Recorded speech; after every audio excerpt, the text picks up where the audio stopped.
everyone. Welcome to the Zone to Speak podcast. I'm your host, Juliana.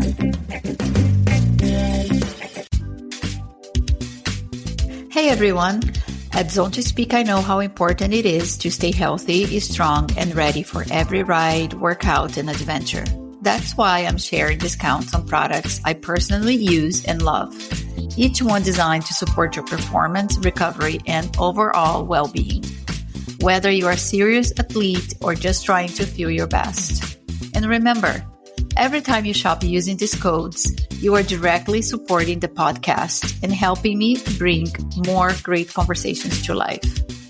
Psych Plus, their smart pump is a game changer. Light, compact, efficient, and perfect for keeping your tires road and gravel ready. It's also ideal for travel as you can skip the CO2 canisters. You can even change your tire pressure on the go when switching between surfaces. Get 10% off the smart pump and 5% everything else. 15% off down the road cycling gear, beautifully designed and performance-ready apparel. 15% off new zest, clean, plant-based protein and essential nutrients to fuel your recovery and daily energy. 15% off Oleo's wellness shots, adaptogens, nootropics, and functional nutrients to support performance, focus, and recovery. I take Oleo's daily in the lead up to any of my races, and I have the pre-ride and recovery shots ready for the weekend's big training rides. If you're looking for a clean, effective boost, Oleo's is it. 10% off Cold Age. High-quality supplements, including multivitamins, collagen, creatine, and more. I take their women's fermented multivitamin and creatine daily. 10% off Loop ear plugs. Ideal for travel, sleep, sensory recovery, or managing noise at races. 10% off Clearly Not Coffee, a caffeine alternative made with mushrooms, cocoa, maca, and rhodiola. I use it every day for smoother energy, sharper focus, and better hormone balance. 10 pounds off Heal. Nutritionally complete, high-protein, plant-based meals for when you are on the go and need something quick, satisfying, and healthy. Also great to take bikepacking. 10 pounds off Shocks headphones. The safest way to listen while you train with open ear technology that keeps you alert and aware on the road or trail. 35% off Frey Skincare. Skincare made for active people. I have used Frey for 10 years, designed to keep sweaty skin clear, fresh, and glowing. You will find all the partner links, discount codes, and instructions in the episode description. So go check them out and enjoy these perks. Now, let's get into the episode. Welcome back to Zone to Speak. Today's guest is a powerhouse in the world of gravel racing, Carolin Schiff. Based in Germany, Carolyn started her career in road cycling, but faced a series of challenges and setbacks that almost led her to step away from the sport. Just when it seemed like her cycling journey might be over, a new opportunity appeared. A chance to race gravel with Canyon. What happened next was a complete transformation, from nearly quitting to becoming one of the most dominant riders on the gravel scene. In 2023, she stunned the cycling world by taking a solo victory at Unbound 200, and she since claimed national titles and made a name for herself on some of the toughest courses around the globe. In this episode, I will ask Carolyn what it took to rebuild after a difficult chapter, how she balances running a bike shop while racing at the highest level, and what she learned from throwing herself into downhill training to improve her technical edge. Let's dive in. Carolyn, welcome to Zone to Speak. Hi, nice to see you. It's so good to see you. I have followed your career. I am a fan. I really admire your grit and your journey. So happy to have you here to share you with all the listeners. Yeah, thank you for the invitation and thank you for the nice introduction. Yeah, it's always crazy to hear something about myself, and it makes me proud to hear that. So thank you for reminding me. Yeah, it's good, right? When someone reads a little bit about you and you're like, wow, yeah, that's me. Yeah. Yeah. Exactly. Yeah. So you had quite a journey in cycling from the road scene to gravel stardom. And your story really took a turn when you look like you might walk away from the sport altogether. Can you take me back to that moment and what made you almost stop riding and what ultimately kept you in the sport? Yeah. Yeah, it's a crazy way when I look back because I was a road racer for such a long time and I always raced on a amateur level. It's like not professional, but we always had a good level and I was in Germany national champion on for mountain racing on the road. Wow. It's a special discipline and I won the national league and I had a good level, but it was always not enough for making a very big step to racing international in a professional team. It was always my goal, but I always did something like studying or doing different things besides, so it was not always easy. And then I made the step into a small team from Luxembourg, the Andy Schleck team. And I raced in that team. I was so motivated. And I had a coach. It was the first time I took a known coach for, getting better. And it worked out really well. But then it happened that I broke my collarbone in Amstel Gold Race. And it was quite not so, it was a bit, I don't know how to say. Yeah, the injury was slowly healing slow. So I took the whole season off or had to take the whole season off. And then the team told me that they will also close. And then it was for me impossible to get a contract, where I can When you're focus on injured, yeah, cycling. and miss that Yeah. season. Yeah. Yes, I had no results. And I was thinking, okay, that makes no sense to go back to a smaller team. And so I decided in my head that it's maybe like a sign that I now should should stop and just focus on other things. Yeah. And I also thought that gravel was a little bit coming up. It was in 2022. The first races were there and I was always looking at that and was thinking, I really I was a cyclocross racer all the time in the winter time and really like going off-road. So I thought, maybe that it's cool and that's good for me. But I always had it in my mind, like doing that beside normal work and like a hobby, because Right. for me, it looked also a bit like just a hobby discipline. And then I thought, okay, maybe I can just walk, doing a normal job, and then do that beside that I just do Yeah. something. And Yeah, look then where you are now. yes, it's crazy because then without thinking about doing it professional at all, because I thought it's not possible. Also, like as a woman, I never earned any money for what I was doing on my bike. Then Canyon asked me, or they told me that they are going to do more in gravel, and if I would like to do or to ride for them. And I was Wow. like, whoa, What okay. was your mindset when Kenyo offered you the opportunity to go all in gravel? Did you feel ready to jump into something new? Was there any hesitation? No, I was completely ready, and for me, it was such a nice opportunity, and I say, like I already said, I always wanted to make the step to go professional, and now that was the chance to do it. And I Yeah. was like, okay, I had so much shit during my career, so many setbacks, and now this happens. Yeah, maybe it's just that everything was for something. Yeah, for or was that like that now is the point, or that now is the time to do that.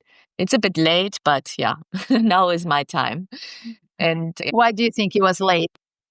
yeah, I mean, I I raced such a long time, not non-professional, Okay, and okay. then this opportunity came, and yeah, I did not think long about that. I was like, okay, yeah, I would really like to do that. Amazing. I'm glad everything worked out and continues to work out. Let's talk Unbound 200. Your solo win in 2023 was one of the most talked about gravel performance that year. Can you walk me through that day from your preparation to the moment you realized you were alone at the front? Yes, yeah, that was a crazy race.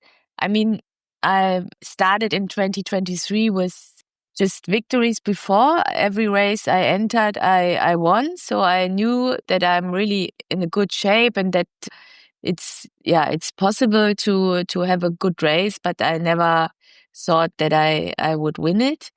And yeah, the funny thing is that my friend Paul Voss, we were talking about the race a few weeks before, and I think he really, yeah, saw it coming that I will win. So, but yeah, I did not think that I was thinking, okay, maybe a top 5 or top 10 would be really great. That was what I was thinking. And yeah, then the day started. I was really, really nervous. I was the night before, I did not sleep at all. I was, yeah, I was lying in my bed, and because I never did something like that, I did not know what will come, how the day will be. And yeah, then there was this race was that the muddy version. So we had this peanut butter mud from Oh, wow. Yeah. kilometer 10 or mile. I think it was, yeah, it was really early. I think we were some minutes into the race, and then we hit the peanut butter mud, and all of us had to walk or to clean the bikes, and I was not prepared for that at all because I never saw such mud or this kind of mud. Yeah. And I was in that, and my bike was just like, yeah, it was not doing anything, and yeah, so I just had to handle that and make the best of it. And then in this time, my cyclocross skills were really good because I was able to like doing like jumping on and off the bike and save time with this. And yeah, then I was far behind, I think, when I started to chase, and I did not know anything where I am or how Wow. far the You're front completely is blind. away. Yes, I was completely blind. And yeah, then I collected one after the other. And in the end, I also saw Sophia, and I knew, okay, Sophia, that was the one I really knew this is Yeah. strong. If you And when caught I her, saw you knew her, you're probably in yes, a good spot. yeah, then I knew, okay, that's good. And then we were together, and at one point I was able to drop her because yeah, the speed was really high because of some men, elite men who were with us. Oh, And okay. then yeah, then first we dropped Sophia, and then they also dropped me, and then I was completely alone for the last 150 Ks, I think, and Wow. just finished it with some running sections. And that was also good for me that it was with running, and I'm not a bad runner, so I was able to do good pace in these sections, I think. And what went through your head on those final miles in such a long race? Was it survival, excitement, all of it? Yeah, I think at first survival because I was thinking until the last kilometer, okay, I have to push because everything can happen. Maybe, yeah, now a flat tire or also in a muddy section, my shifting won't work anymore.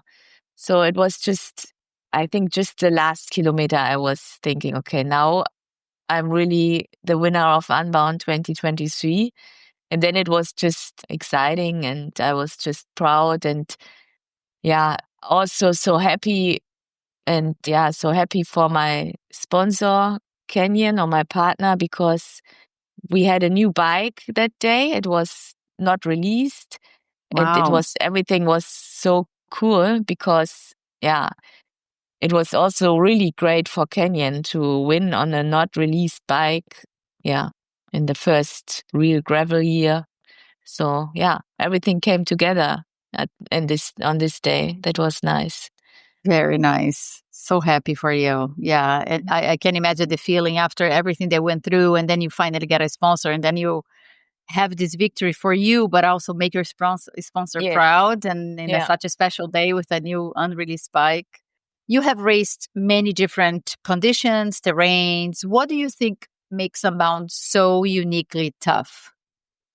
Yeah, I think Unbound, you can't really say, oh, you need the perfect day for winning it, Mhm. and everything can happen. So that's a special, and it's not that you need to be a climber or yeah, or good on flat turn. You need to be good in everything, and you need to be very strong in your head to just finish this race, and to also, if it's not a good race, to keep on and to believe in yourself. I think that's the most important thing.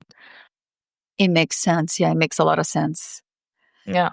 Switching gears, you run a bike shop in Bremen, right? Bremen, yeah. Bremen. And I don't think many people realize that you run this bike shop when you are not racing, which adds a whole layer of life balance. Most pros athletes don't juggle. So, how do you manage the demands of running a business with a full racing calendar? And is it grounding, or is it just total chaos sometimes? Yeah, both. Both. Actually, I'm doing that with together with my boyfriend. So he's Okay. mostly responsible for everything, and it's, yeah, we started this bike shop together, but since I was really really young when we started it, it was always most his thing. But yeah, I'm always there when I'm in Bremen, when I'm not racing, when I'm not training. I'm most of the time in the bike shop, and yeah, because I really like it. I like doing something else besides just cycling and being a professional. And yeah, it's fun. We do what we love. It's good to meet people there, and yeah. So, but it's also, yeah, sometimes really hard and really exhausting to do that. And you have so many things you have to think about and to do. And it's not that I come home after a long training and that I can go on the couch the rest of the day.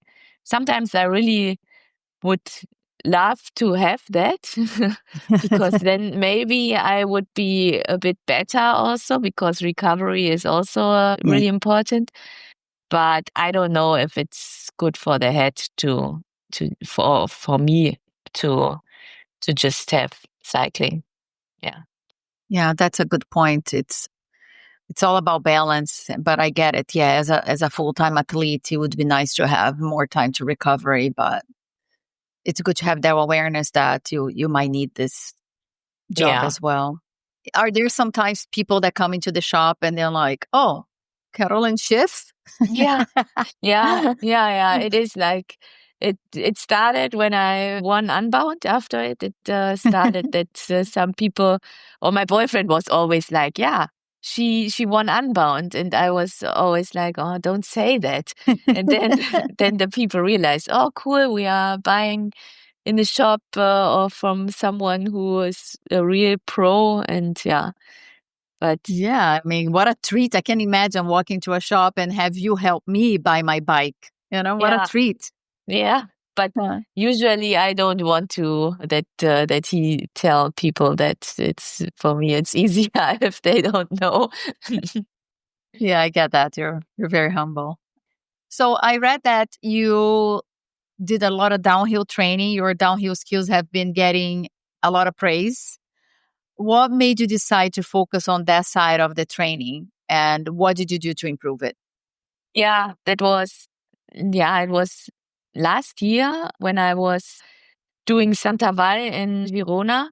Okay. I realized it was a really early race, and I realized that my downhill skills are not that good, or not like the downhill skills of the girls who live in Girona. And that that if I don't improve them, that they will drop me on the downhills and that I will lose races in downhills. So I talked to Kenyon and told them that I have not the best downhill skills, and that it's maybe good to work on that. And that was really crazy because immediately they were like, okay, we will organize the downhill training with you. We will get somebody who will teach you downhill, and wait some weeks and we will do that. And I Wow. was like, wow, such a support. I did not expect that. And then, we really made it. And together with my teammate Jade, we had the best downhill coach from Girona, Mate. And now we are also friends because it was such a good time. And we booked him this year again. And it was just fun to go on the downhills in Girona with him. And I started to trust my bike also on gravel, because on the road I was already a good downhiller, I think, but I did not. The feeling on gravel was not there. And then I started to trust also the tires on gravel, and now it's really fun. Now in some races, I really think, okay, I wait for the downhills because that's where I'm good in, and not so much in the uphills anymore. So maybe I need to train that again with the uphills. That's so funny. I love when that happens, when we overcome a challenge and that becomes a strength. Yes. I also had a lot of fear going downhill, and I trained that over and over. And I remember actually a friend of mine, when I was starting, I was like, oh, I'm so afraid. I don't think I can, she's like, just trust yourself, it. And I was like, no, I don't think I can trust myself. And then she said, trust your tire then. Mm-hmm. And then that stuck with me. I'm like, I'm trusting my tire. And but it's a good feeling to overcome it. And then you from fear, you start having fun. It's so good. Exactly. Sometimes it's just like switching something in the head. Yeah. For me, it's always like that. It's also, for example, in cyclocross, jumping on my bike. I was struggling with this so many years. And one point, it was just like somebody switched something in my head, and then I was able to jump on my bike. And now I really enjoy that. And that's the same now with going downhill on gravel. Yeah. Yeah. Yeah. I mean, of course, I'm not close to your level, anyone's level, but I really enjoy downhill. And sometimes when I'm going downhill, I see someone braking like crazy, and I'm like, oh my gosh, I'm so happy I'm not that person anymore. Yeah. Yeah. It feels good to have fun. It And is. Yeah. And gravel isn't just about performance. It's become this culture, community, almost a movement.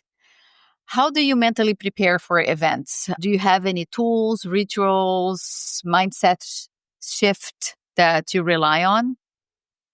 Usually I'm just excited to go to gravel events because I go there with my crew from Canyon, and they are also like friends. So I always say it's like going to holidays with my friends. That's true. Going to That's your going job. to a gravel race, yeah. And I'm so happy that this is my job. And rituals.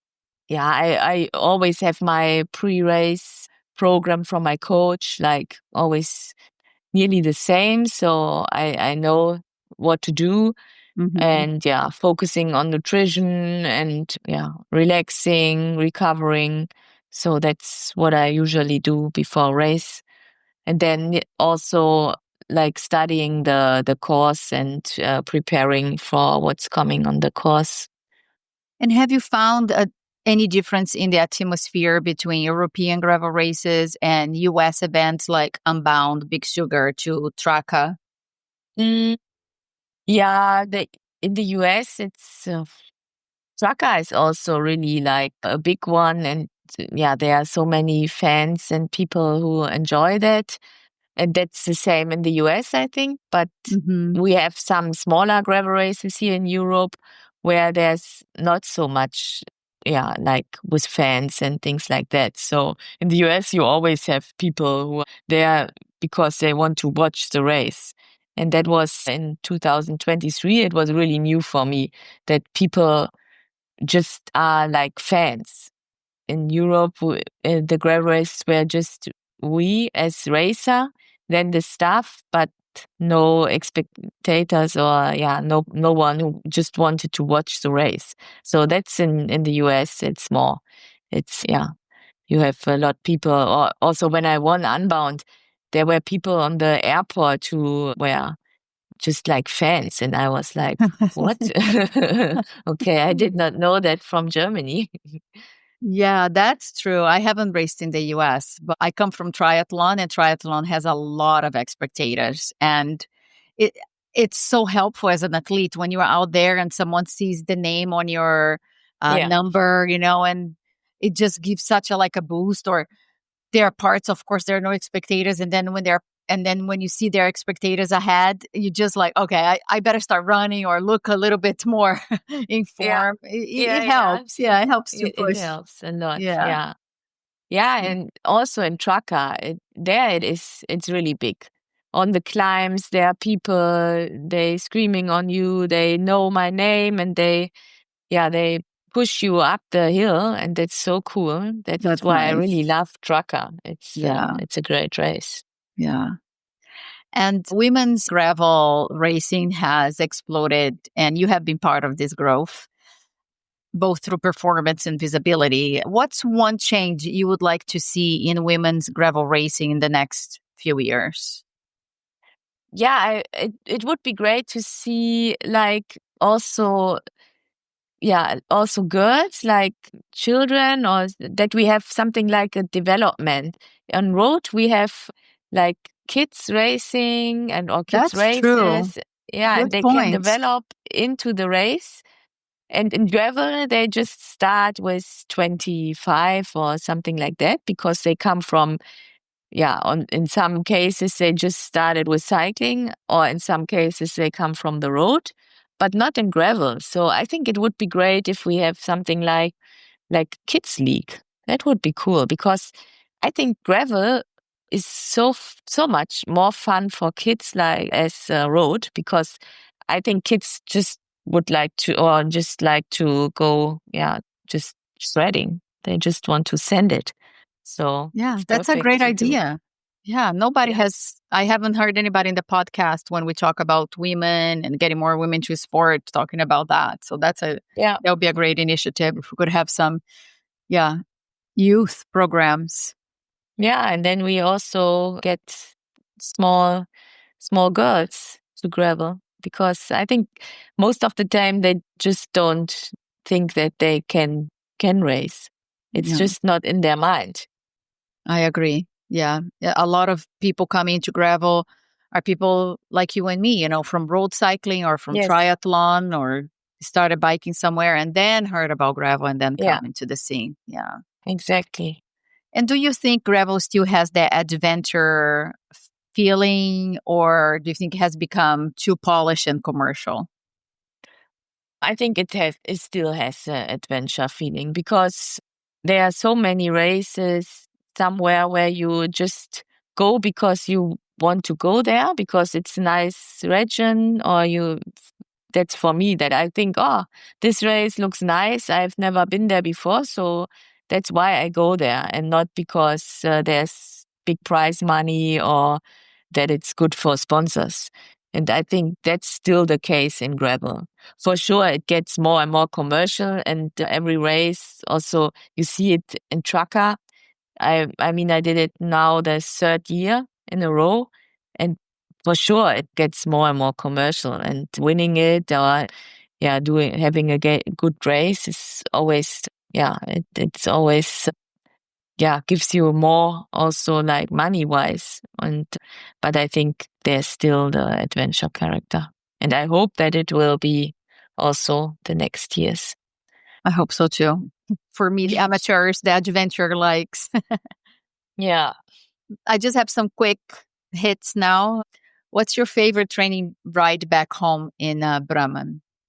Yeah, I really like training a long training ride together with friends. But yeah, I also really like hard interval sessions. So both of that, I can't decide. So both is nice. I think coming home after interval session, you always feel like you have to really really did your work, That's and true. having a great ride with your friends is nice for the soul. So both is really great. I can relate more to the answer. It's like physical and and so emotional, like both. Yeah. Yeah. One piece of gear you can't race without. My more nutrition. If this also count as a gear, Yeah, I think so. because that became so elementary, I think, in racing, and it developed so much over the last 2 years that starting or when I started with racing on the road, nutrition was something you did not think about, and now it's such a big thing. So it's really helpful. Yeah. You can have everything, the best equipment, the best training, the best form. And if you get your nutrition wrong, Yeah, it might cost you then the race. you Yeah. are done. Yeah. Yeah. What's your pre-race breakfast? What's on the menu? Yeah, that's a good question because I still figure it out. I changed something this year because usually it was always oats. And I had a lot races because our gravel races always start so early. That's Yeah. something I really don't enjoy. So, and then if you eat a big bowl of oats, it happened sometimes to me that I ate them twice. So that I had that I felt really full during the race or in the beginning of the race. So I thought maybe changing that, and then I went to eating just baguette with honey or something sweet. Okay. But this was also not ideal. So now I'm with rice. So I think that's perfect. So just rice with honey. Yeah, it's not, you don't feel so full during the first few hours of the race, but you have enough of carbs. So yeah, that's good. That sounds good. I'll try that. I love rice is one of my favorite carb fuels, and I like to cook sushi grain or rice pudding grain with coconut milk. Oh, sounds Really good great. too. Yeah, yeah. Yeah, I really love rice. I always eat rice. My friends always also eat pasta, but I'm always with rice. So Yeah, I like rice better. It's a grain. It's much more natural. I mean, pasta. yeah, If it works for you, great. But it is processed unless you buy something fresh. yes. Usually it's yeah. One race is still. Sorry, what's one race that is still on your bucket list? Is there any? Um, sure. I, for example, this year and also last year, I followed the Oregon, the Oh stage yeah, race. yeah. Uh-huh. And this looks so cool. And Yeah. also, it's, I think the people always call it like the holiday camp or something like that. Okay. So it looks nice. And also the thing now with the stage races in gravel sounds really cool. I loved stage races on the road. So I'm really excited to do it on gravel. So yeah, this would be I something. love stage races. It's really, really Yeah. fun because then you just get to know people more because you're getting, every Yes. night dinner with them and you hang out a little bit more. It's a different Yeah. experience. Yeah. And you share the emotions, and one person is not so good the one day, and the next day the other person is good, and Yeah. it's It's, just nice. yeah. And what's next for you? I know unfortunately, you took a tumble and you broke your collarbone, had to go through another surgery, right? You had to replace where was already a plate there. Yes. So are you taking the entire season off? Do you know? Yeah, I still don't know yet how it is healing because, as you said, and I had a plate on the collarbone and it had to get removed, and they needed to get some bone to fill it and to get a new plate, so it's not so easy. So I really, really need to focus on recovering now and to give my body a lot time. So we will see how it goes. Yeah, for me, it can't go fast enough, but I know that I still want to race the next years. So I need to really heal that and make sure that my body is ready to perform again. And that's something I learned over the last years, that sometimes it's not about getting as fast as possible back on the bike, just getting as healthy as possible back on the bike. I mean, for me, it took some time that I learned that, but I think now I'm there. Good. Yeah, we shouldn't be rushing the healing process because No. it could be a big step back if you rush it. So, Yes, that yeah, makes no sense. But it's hard for people or for a of person who course. always want to move and want to be outside. And also, my whole life is around cycling. My friends are mostly cyclists, so they enjoy the summer, and I just joined afterwards the coffee. So, Yeah. but yeah, I do the best out of it. Yeah, I'm sure it's tough. I'm sure it's tough. And I really hope you have some tools that help you cope with this slower days ahead. And I want to thank you for joining me on Zone to Speak. It's been such a pleasure hearing your journey. And I really wish you a full and speedy recovery. Thank you. Thank you for having me. And yeah, we will see how it goes this season. Yeah, I can't wait to see you back on your bike and racing. Yeah, you're such a, inspiration to many of us. And I really hope you can get back on your bike, but do take your time to heal I will. 100%. I will. Thank you. Thanks.